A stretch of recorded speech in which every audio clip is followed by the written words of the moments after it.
What is up, everybody, and welcome to another author reading here on day 3 of TBRCon2023. Today, I have the pleasure of being joined by Moses Ose Utomi. How are you? Good, man. Excited to be here. You guys got a dope graphic. I love it. Thank you. Thank you. So just for folks who don't know you, can you tell them a bit about yourself? Yeah. So my name is Moses Ose Utomi.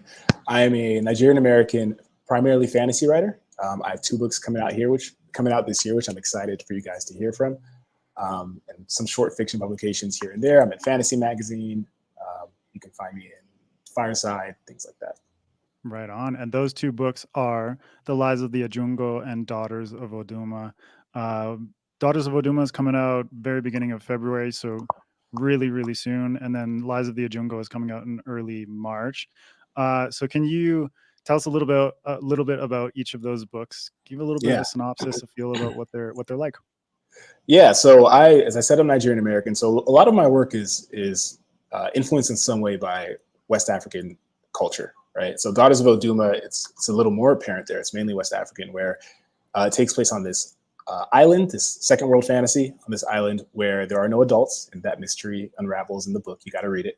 But there's no adults, and the kids live in these little tribes called fam. So it follows this group of girls. They live in a fam. They're called the Mud Fam, and they are bowers, which is this like elite all-female combat sport that exists on the Isle. And they basically compete for glory, compete for longevity. If they win, they get more recruits. The fams grow and grow and grow. And it follows Dirt, who is a retired bower who has to come out of retirement to kind of win a tournament for the survival of her fam. And then Lies of the Ajungo. What can I say without spoiling? So it takes place in another second world fantasy where there is multi-generational droughts. So there hasn't been rain potentially for hundreds of years at this point. And so in antiquity, the ruler of the city called Oba, the ruler of the city tried to make a deal, tried to find water from another civilization, found a civilization called the Ajungo, made a deal with them, said, well, could you give us some water? And the Ajungo said, yes. However, we demand the tongues of all of your citizens, which is everyone aged 13 and over. So they did that. They exchanged their tongues. It's the only deal they had. But the Ajungo are treacherous, and they only give them enough water to basically just barely get by. So it's become an annual ritual every year. They cut out the tongues of everyone who turns 13, and they have to ship it off in exchange for water. So it's about this little boy named Tutu, who is on the verge of his cutting. His mother passes out from dehydration, and he has to make a deal with his Oba and say, basically, keep my mother alive, keep her hydrated. I will go out beyond the city walls, brave this endless, terrifying desert, and bring water back for not just my mom, but for all of us. That sounds amazing. And I love how you're obviously pulling a lot from your Nigerian heritage, but at the same time, it's like you're, I imagine there's a lot of mythology infused in there.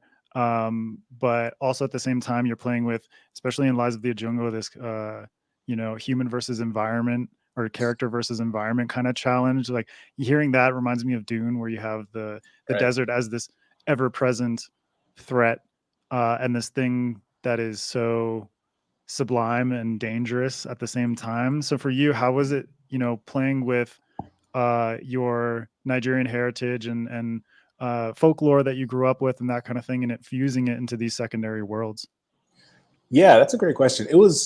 It kind of came naturally. I mean, I'm Nigerian-American, right? I'm a hybrid. So I wasn't born on the continent. There's a lot of great authors who were, and they're able to tap into things in some ways in a more Nigerian way, right? It's very specific what they're doing. And I'm a bit of both. So I do have American mythology is just as much a part of it as Nigerian. So stories like Dune and stories like The Wheel of Time, and these things really heavily influenced me. So I grew up on second world fantasy, and so it just felt right to kind of combine these 2 things in a way that felt like me. Awesome. And we'll lead into your first reading. Which one are you going to be reading from first, and which section did you choose? Why did you choose that section? Great questions. I'm going to start with Daughters of Oduma because it's less violent, and because my niece is probably watching, so she can't watch the second part with Lies of the Ajungo. Okay. But I'm going to start, it's about 38 pages in, page 38. Okay. Where we're at is we have met the Mud Fam. Dirt is our protagonist. Weba, her big sister, the champion of the Mud fam, is about to compete in what is the biggest match of the essentially regular season of bowling before they go off to potentially the championship. Mm-hmm. And so this is a big match. She's fighting the defending champion, and it's going to pick up with them entering the arena for the fight. Awesome. Well, I will let you take it away. All right. Once the arena was cleared of other combatants and the audience fell into an anticipatory hush, Dirt and the younger sisters followed Weba forward, passing beneath the arch and into the temple. A surge of cheers filled the air. All around the arena, one by one, the fans rose to their feet to get a better view of the entering party. Most of the South's boys and girls had turned up for the match. Mosquito girls in their stilts and face paints, burly pusher boys with colored bands wrapped around their arms, some with their petit on their shoulder, flaga boys with their endless energy and their whistling and whooping. Each was clad in colors corresponding to their preferred fam. Creek fans in blue, sand in yellow, rock in gray, vine in green, and mud in brown. As more of them saw that the mud was entering, the cheers increased, as did the jeers. The Vine fans had finally seen the Mud Sisters and were letting their voice be heard. But they were soon drowned out by the Creek, Rock, and Sand fans. Those fans didn't have their own sis competing, but the charismatic underdog Weba was easy to love, while the fearsome champion Karakare was easy to hate. Weba, ever the show woman, stretched her arms out wide and basked in the crowd's adulation. She beat her chest and roared back at the audience like a newly freed beast, sending a visible tremor of excitement through the arena. This was why Weba was the first of the Mud. Dirt knew how to bow. She knew how to teach it, and she knew how to be patient with the young BB learning the craft. But the first was supposed to be the greatest bower in the fam. Greatness didn't mean having a master's knowledge or even skill. Greatness meant inspiring others. Dirt had always been inspired by Weba. She was proud to call her sister. From the boxed seating section near the middle edge of the arena floor, a skinny flaga boy raised his cane high, then brought it down on the talking drum slung across his shoulder. It echoed roundly, like a tree crashing into a pond. Another boy answered on his hand drum, then another boy on a third drum. Wide and deep, they played, one after the other, their beats weaving together into a pounding round of percussion that brought the few audience members who'd still been sitting to their feet. More instruments joined in, the harmonic chimes of imbiras and the trumpeting wail of algaitas. It all came together sonorously, filling the arena. They had eaten. Now it was time to dance. Weba raised one foot and slammed it down onto the sand. Then she did the other foot, letting out a shrill ululation that was echoed by the fans. Their cheers rose further, shouts of encouragement and adoration spurring Weba on as she began her dance, feet pounding, arms gliding, and hips cracking from side to side like a whip, all to the round, throaty beat of the drums. Since Dirt's singing was notoriously croaky, Sue had always been the one to lead the fam when Weba fought. She raised her smooth, smoky voice while Dirt and the BB echoed her, booming the Mud anthem across the arena. We are not Mud sisters, we are not Mud sisters, we fight, oh yes, oh. We are not Mud sisters, we are not Mud sisters, we never quit, no. As Weba danced, the crowd began clapping and singing along, drowning out the malicious whoops of the Vine fans. Dirt and the other Mud sisters joined in with their practice steps, dancing low and fluid, firm and powerful, like mud itself. Together, the Mud sisters danced across the grand temple floor. Once they reached the far side, they received the final round of cheers and applause as the drumming fell to a quiet heartbeat, and their dance ended. Minutes passed, and the Vine was nowhere to be seen. Where are they? Little Snore asked, fighting with the breeze to keep her hair out of her mouth. They come late, Dirt said. Why? Nana, Dirt said. Explain to your sister. Karakare is number one, Nana said. In Nagad Dao, na fight starts when na high-ranked girl comes. So it is polite to wait for na low-rank fam or na low-rank girl will look like na coward. Snore still looked confused. It is tradition, Nana sighed. Oh, Snore said, but this is so long. Snore was right. Being a little late was polite since it gave the lower-ranked fam time to get prepared. But being too late was disrespect, a sign that the lower fam's time meant nothing. It was a fine line, and as the Mud waited, The Vine crossed far past politeness and into clear disrespect. The crowd soon came to understand the insult being displayed. The Mud supporters began to grumble and shift uneasily, while the Vine fans sneered, heckling the Mud supporters near them.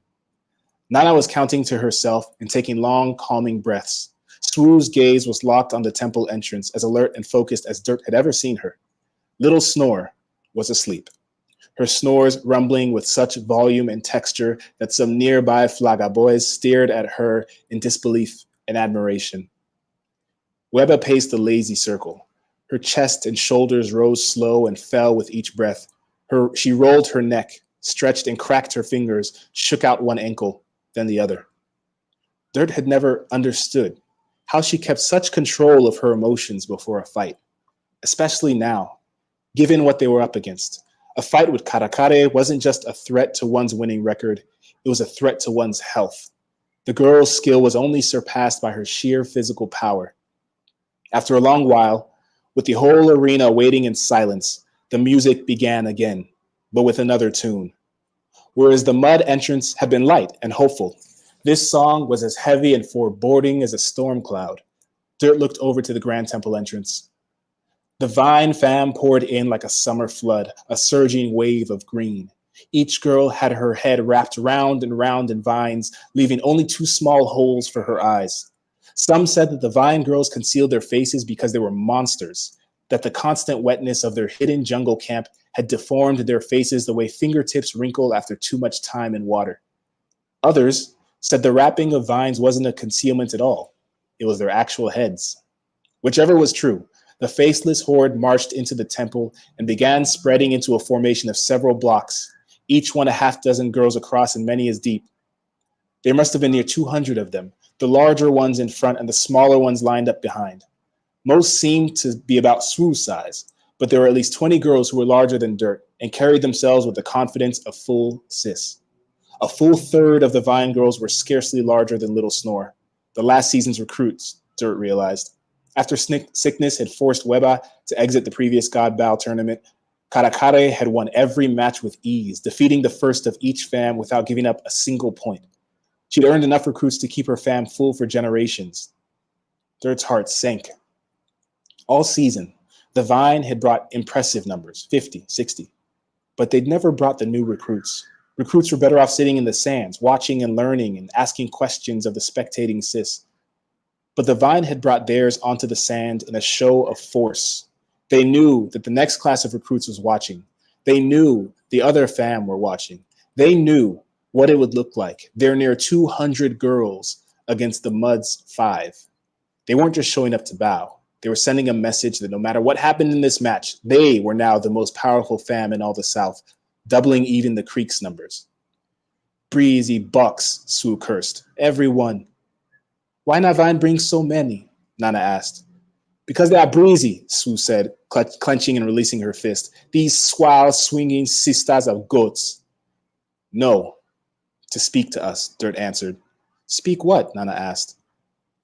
One path led to the end of the fam, the other to their dream. They tell us to wake up, Dirt muttered. The Vine settled into their formation, each girl still as a pillar. From among their ranks, a single girl stepped forward. No, not a girl, a god. Her head was also wrapped in vines, but that was the only similarity she shared with her sisters. She was massive, a head taller than Weba and a belly heavier. Her muscles bulged against layers of thick fat, and her torso, which was most of her, was wide as a BB and thick as a palm trunk. Where Weba was covered in mud, this girl was dusted in green, as if leaves had been ground up and rubbed all over her. Palm fronds fanned out across her shoulders, sharpened like knives, and 2 small wooden rods were driven into her chest, supporting the lattice of vines that dangled across her chest and stomach. She swept her gaze slowly around the arena, and everywhere her eyes touched, fell silent. Whether they'd been cheering for her or against her, when her eyes passed the Mud fam, Dirt felt a chill tremble down her spine. Weba must fight this girl? Fear sealed her throat.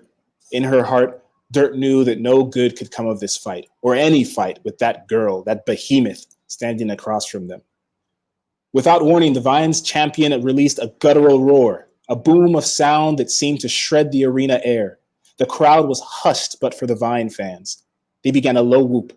quick and clipped and threatening, a growing crescendo that the Vine sisters themselves added to.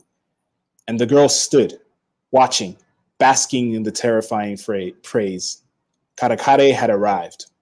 As she raised a heavy fist, there was a collective intake of breath as thousands of stomachs clenched. Fists went up from all the sisters of the Vine. Then Karakare brought hers down, not back to her side, but slammed into her chest, over her heart. Her sisters did the same, a rippling sound of fists thumping against flesh.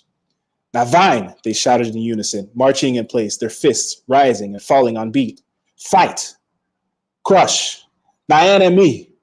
Every stamp of their feet shuddered the arena grounds. Every fist-raised shout was a shock to the senses.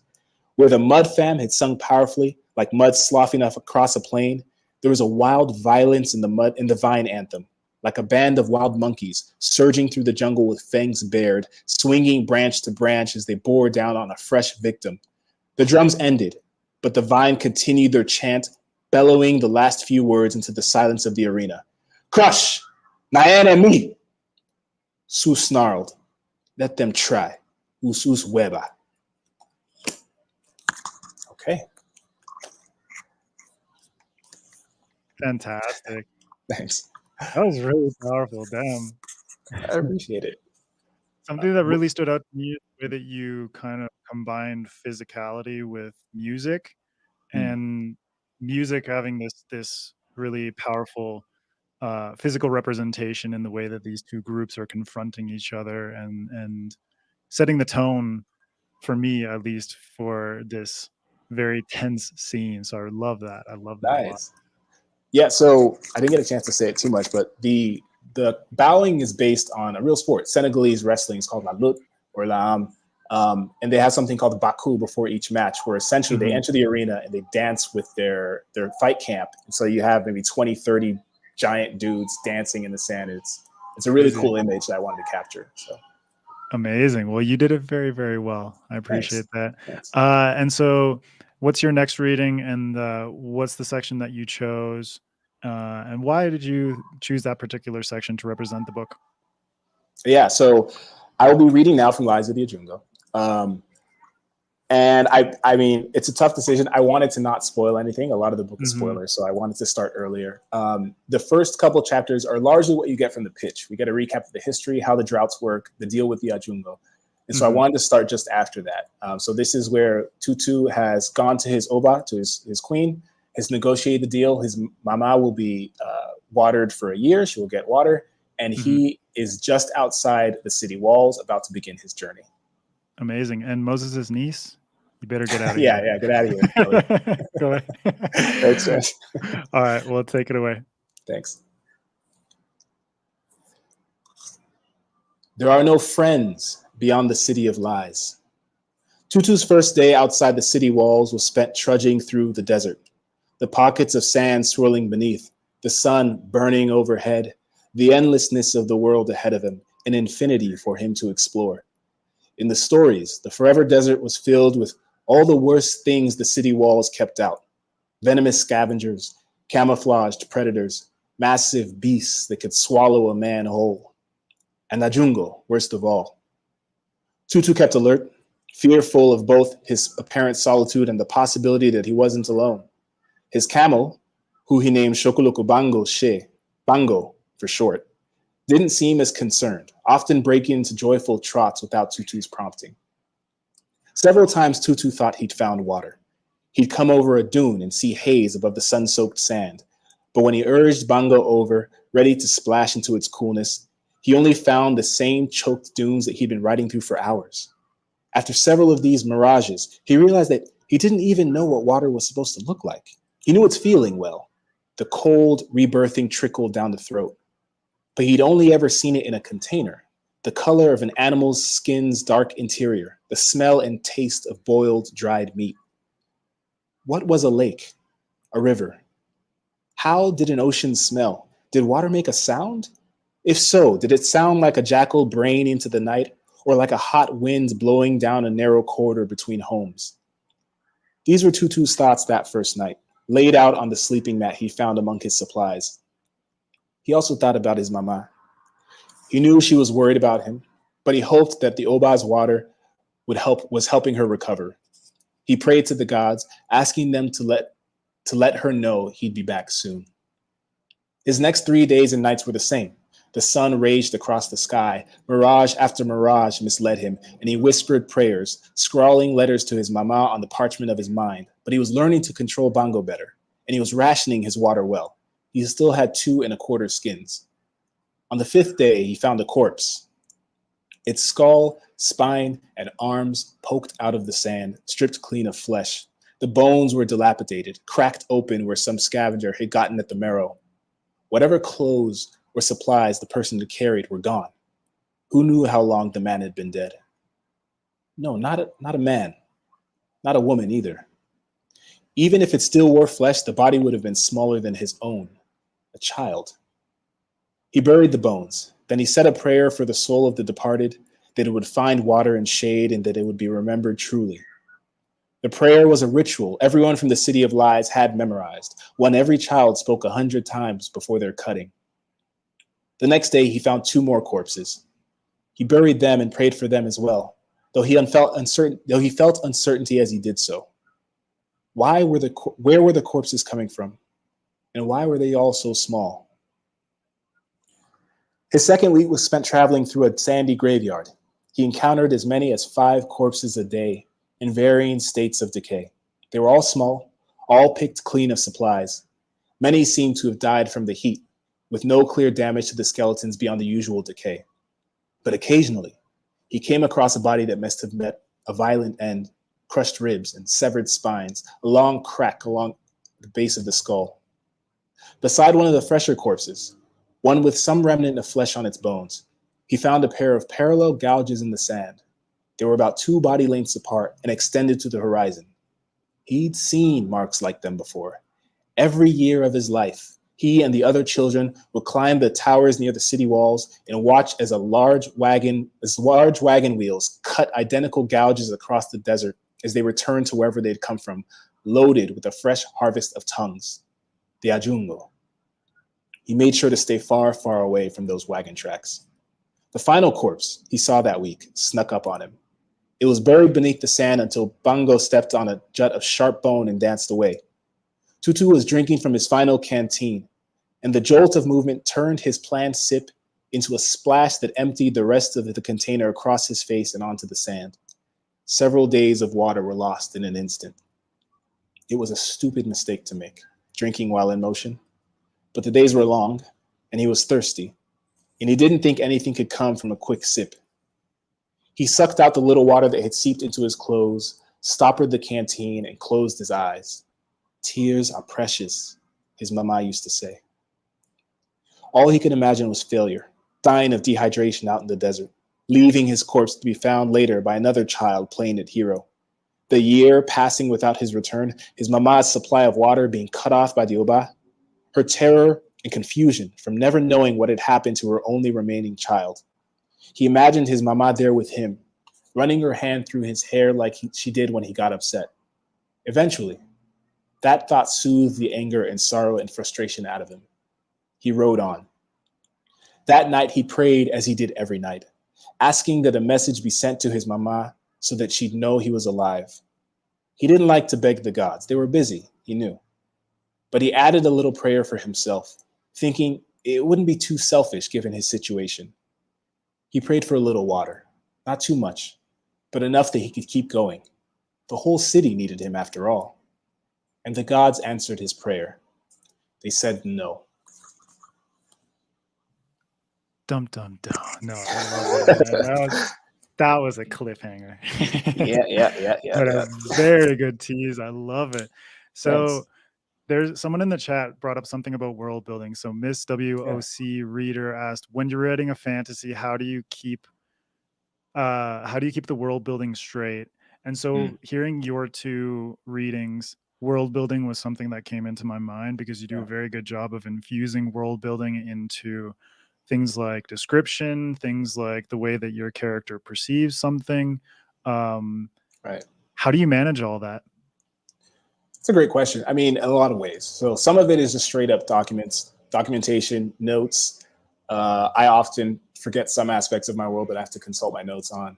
Mm-hmm. Some of it, though, is I think the world really only it has to come through the character's eyes, right? Your character has to be is the reader's window into the world, and so to me, it's character first. Like this world is the world of Liza Ajungo. It's dry and it's lonely, it's desolate because that's what Tutu is experiencing, right? If somebody in another part of the world is experiencing something else, it might look different. Yeah. And so that's something to keep in mind. What do your characters know? How they interacted with this world?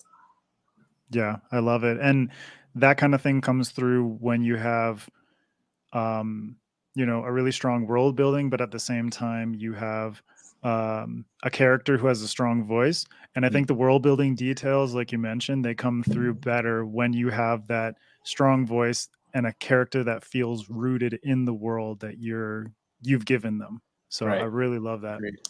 Thanks. And another question, what do you think makes a good action scene? Ooh, action scene. So I'm going to defer to Germ, George R. R. Martin. He had this great distinction that Sorry, yeah, I love how you call him Germ. I know. Yeah, sorry, internet person. I mean, there's an important distinction between action and violence, and he kind of described his action scene as essentially a bloodless violent scene. It's when these two cars are racing and one flips and explodes, but you don't see the person like burning and melting in the fire, right? And so I actually think it's very important to not always write action scenes and to write violent scenes. I think sometimes action scenes can distance the reader from the reality of conflict, and especially in The Lies of the Ajungo, it's a very sparse, very brutal world. It's mainly violent scenes. On the other hand, Daughters of Oduma has a lot of action. I think what makes a good action scene is a lot of the setup, which is kind of what I read to you today. It's what are the stakes for this scene, right? What can possibly happen? I think is when you establish what can likely or possibly happen, you get to take a lot of pleasure from deviating from that, right? You expect these two combatants to meet, you expect these two cars to race, and then things start to change, and that brings a lot of pleasure to the reader. Agreed. Yeah. I actually had a friend recently who's in my writing critique group, and I had a chapter that was mostly dialogue, but it was very a sort of tense scene. And she's like, this is an action scene. Right. And something kind of clicked in my head. I'm like, yeah, you're right. It's like they're using words to combat each other and try to gain an upper hand. So I love that action as, you know, this word or this concept that people associate with certain things. It's really malleable and you can play with it in amazing ways. Yeah, that's a good point. All right, we got another question. Which book did you write first? We talked about this a little bit before recording. Or did you write any books before Daughters of Oduma and is that what they mean? Like, what was the first book I ever wrote, maybe? You can make it a two-part answer. Yeah, let's do it. All right, part one, I'd written a few books before Daughters of Oduma and Liza Ajungo. So I'd written, not even all fantasy necessarily. So different types of fantasy. So not all second world fantasy. And then I don't remember which one I wrote first. I'd have to like look back at my records and my drafts.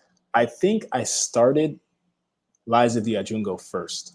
And then I created a draft and I kind of put it aside for a while. And then I think then I moved on and wrote Daughters of Oduma in like a quick sprint. I wrote the first draft of Daughters of Oduma in like 2 months, and it was like a novella. It was very different. It was one POV, not multiple POVs. And then I fleshed that out over time. And then I kind of revisited Liza the Ajungo and finished that.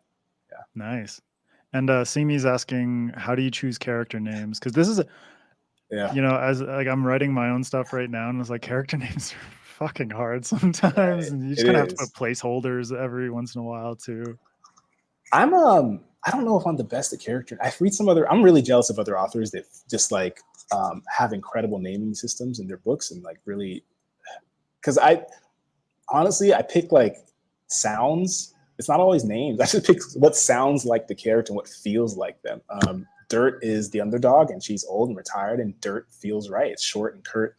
Weba has like, you know what I mean? Like Swoo is like kind of young and slick and stylish, and so her name fits that. Yeah, so it's almost like onomatopoetic. Like I kind of feel like what sounds like this person, and I attach that to them. I love that. Yeah, because it's like, yeah, you pick a name, and sometimes it's like, okay. I mean, even you meet people in real life, and it's like your name does not fit your personality. Yeah. You're not an Amanda. Yeah, exactly. You're not a Kevin. Jonah Meyer asks, does your writing ever surprise you? Your own writing when you're in the writing process or when you reread something? Yeah. It does a lot. So when I used to be very much a what they call a plotter, right, or an architect, where I'd like outline every element of the story, and it just didn't work for me. So eventually, I kind of use a hybrid technique where I write and then I outline as I'm writing, then I write more. And so I'm very character driven typically. So the characters tend to start making decisions pretty soon. So I have a story, they start telling me what they want, and then I got to start following those paths. And then when I reread, I'm often surprised. Like if I read a book a year after I wrote it, I don't remember any of it. And so it's like reading it for the first time. It's all a surprise to me. That's a good quirk. Yeah. You could just go back and just reread things. It's like, I don't remember writing this. This is beautiful. All right. Well, we will close out with this one. Ms. WOC has another one. If you could travel anywhere for research for a book, where would you go? Ooh, I was trying to plan a trip to Senegal for Daughters of Oduma. Nice. I was trying to figure out just how to make the finances work, how to make the stay work. COVID hit, so I wasn't necessarily able to do that when I was in the revising stages. I think I'd still want to. I probably won't write another. I don't know if I write a sequel to Daughters of Oduma. Maybe I will. Maybe I won't. Who knows? But that might be a good trip to actually be there, to be in the arenas and meet some of the fighters and experience that. Yeah, definitely. Oh, amazing. Good pick. All right. Well, we'll close out there. And thank you again so much, Moses, for taking the time to do this. I'll show off the covers one more time. That is The Lies of the Ajungo and Daughters of Oduma. Can you tell everyone when those are coming out, what formats they'll be available in? Yeah, so they are Daughters of Oduma comes out February 7th. It's available in all formats, including audiobook. Lies of the Ajungo will not have an audiobook. It comes out March 21st, but it's available in hardcover and paperback, and Kindle. Eventually paperback, hopefully. And will Tor be doing an audiobook for that eventually? It's a good question. We've hopefully, fingers crossed. But if you guys buy a lot of copies, probably. So you got a good voice, man. Just tell them, like, get me in a recording studio and I'll record that. It's a short book too. I could probably do it in a couple hours. Yeah. Yeah, man. All right, cool. Well, Moses, thank you again for taking the time. I really appreciate it. And amazing readings as well. Thank you. And thank you to everyone for the questions. Thank you for tuning in, and enjoy the rest of TBRCon week. Bye, y'all.